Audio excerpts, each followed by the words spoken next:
Olá, eu sou Mário Mafra e estamos aqui para mais um encontro de valores do LEBEM para falar hoje sobre o tema convívio familiar no século XXI. Esse tema nos remete a uma questão bastante pitoresca, que é o fato de que nós somos pais e avós criados nos padrões morais e sociais do início do século XX e estamos cuidando de filhos e netos nascidos no século XXI. Isso nos coloca numa posição bastante curiosa, porque muitos daqueles valores, daquelas ideias que nos trouxeram até aqui, já não são mais úteis para que a gente consiga passar isso para novas gerações. E a minha geração, particularmente, que nasceu a partir da segunda metade do século XX, sofre, bastante com essa dicotomia, com essa dificuldade, mas, por outro lado, tem sido um aprendizado sem tamanho. Uma oportunidade única da gente se renovar e se reciclar nesse eterno processo de progresso em que a gente vive.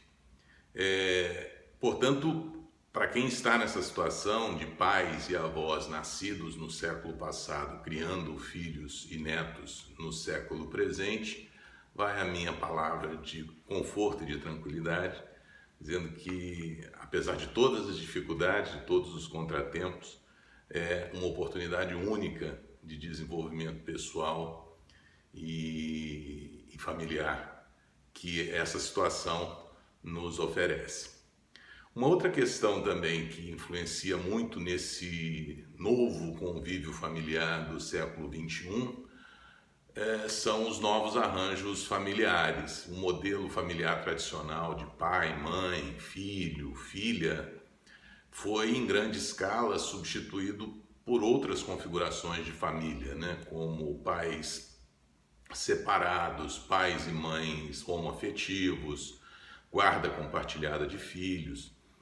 Tudo isso amparado por uma saudável legitimidade social e jurídica, sinal de um avanço civilizatório, uma vez que a gente hoje convive de forma natural mesmo com esses novos arranjos familiares. E também natural que esses novos arranjos familiares despertem novas formas de contato, de convívio familiar no século XXI. E um terceiro aspecto que certamente influenciou muito essa nova configuração do convívio familiar é a tecnologia. Se a gente imaginar 30 anos atrás, não vou muito longe, a gente não tinha rede social, a gente não tinha inteligência artificial, a gente não tinha internet das coisas, ou seja, o mundo era muito diferente do que é hoje. E essa minha geração, que hoje são os pais e são avós, nós crescemos analógicos e estamos criando filhos e netos digitais. Então, é uma tarefa realmente bastante desafiadora. A tecnologia, nesse contexto do convívio familiar, ela é boa e é ruim. A gente tem que saber lidar nesses dois campos da tecnologia. Ela é boa porque hoje a gente pode interagir com a nossa família ampliada, primos, tios, avós, parentes distantes, de uma forma muito mais próxima e muito mais recorrente, graças à tecnologia. É só a gente ver a quantidade de lives que a gente tem feito com familiares distantes ou próximos, mas que não estão podendo conviver com a gente nesse período agora de pandemia e de distanciamento social. Então, nesse particular, a tecnologia é muito positiva para o convívio familiar, porque traz para dentro de casa pessoas que no convívio real talvez estivessem muito longe e distantes da gente. Isso é um fato positivo. Mas a tecnologia também é ruim porque essa mesma tecnologia que nos aproxima por um aspecto, ela nos distancia por outros aspectos. Quantas e quantas vezes a gente já não se deparou, já não presenciou almoços e jantares familiares, né? Em que, se não todos, mas pelo menos uma parte grande da mesa ali presente está mais preocupada em fotografar os pratos que estão sendo servidos e postar as fotos nos seus stories no Instagram, do que efetivamente aproveitar aquele momento para atualizar a conversa com a família, botar a fofoca em dia, como a gente dizia lá na minha terra, aquele papo descontraído, né, do durante e do depois do almoço, que a gente, que é sempre bom, é sempre saudável a gente praticar. Quantas vezes a gente já não viu famílias almoçando e juntando absolutamente silenciosas, cada uma focada no seu aparelho celular, no seu tablet ou mesmo no seu computador, e perdendo essa oportunidade de convívio social tão importante. Então, nesse cenário, nesse novo cenário do convívio familiar no século XXI, é importante que a gente se cerque de alguns cuidados, né? E tome algumas providências que vão facilitar esse convívio e torná-lo mais saudável nessa nova configuração que se desenha nesse novo século.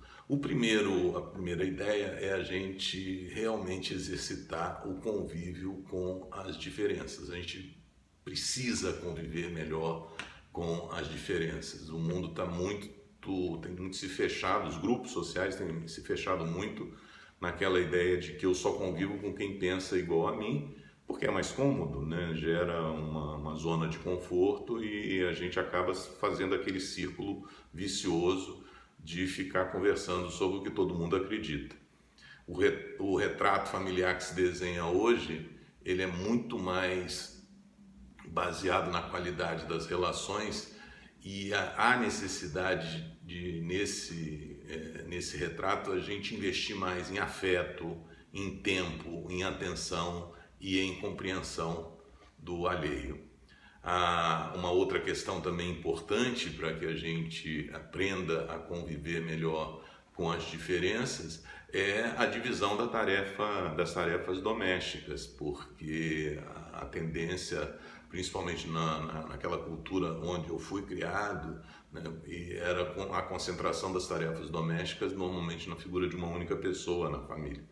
E isso hoje já não é mais uma realidade possível, é preciso realmente haver uma divisão de tarefas. E nessa divisão de tarefas, o curioso é que a gente também aprende a conviver com as diferenças. Eventualmente a gente faz muito bem uma tarefa de casa e quando ela é delegada para uma outra pessoa, essa pessoa faz de forma diferente, às vezes não condizente com aquilo que a gente faria. A tendência é a gente criticar e tentar impor o nosso ponto de vista, mas é uma grande oportunidade para a gente aprender a conviver com as diferenças nesse momento. É preciso respeitar a individualidade de cada membro da família e estimular o diálogo e a reciprocidade na troca de ideias. Isso significa aceitar que nem todos os conflitos familiares vão ser resolvidos, ou pelo menos vão ser resolvidos de imediato. Eles vão demandar um tempo de maturação. E a gente vai ter efetivamente aprender a conviver com esse tempo e com as diferenças no nosso grupo familiar. O segundo ponto importante para encarar essa nova dinâmica do convívio familiar no século XXI é ensinar o respeito. Nós estamos vivendo uma sociedade individualista, hedonista, né, na qual o indivíduo pensa primeiramente, em alguns casos, exclusivamente no seu prazer, no seu interesse, na sua liberdade, e esquece que do lado tem uma outra pessoa que também tem interesses, também tem individualidades e quer também exercer a sua liberdade. A solução para o enfrentamento desse problema não é simples, não, porque o meu direito ele vai até onde começa o direito do outro e eventualmente são direitos conflitantes, mas ela exige uma nova postura por parte da família do século XXI. é preciso educar nossos filhos e nossos netos para pensar no outro também, de forma permanente e de forma séria, para fugir um pouco desse individualismo do século XXI. Mas para repensar os valores é preciso convivência. Fazer uma refeição em família, isso é muito importante. Assistir uma televisão juntos, um documentário, ou sentar para bater um papo, para ver os conceitos que os nossos familiares estão adquirindo e estão exercitando. Isso é a fonte fundamental desse novo modelo de convivência familiar. Se os pais e os avós, nós, hoje, não criarmos espaços de diálogo, em breve, muito breve, nós não saberemos sobre os nossos filhos e os nossos netos. Pensem nisso, pensem bem e até a próxima.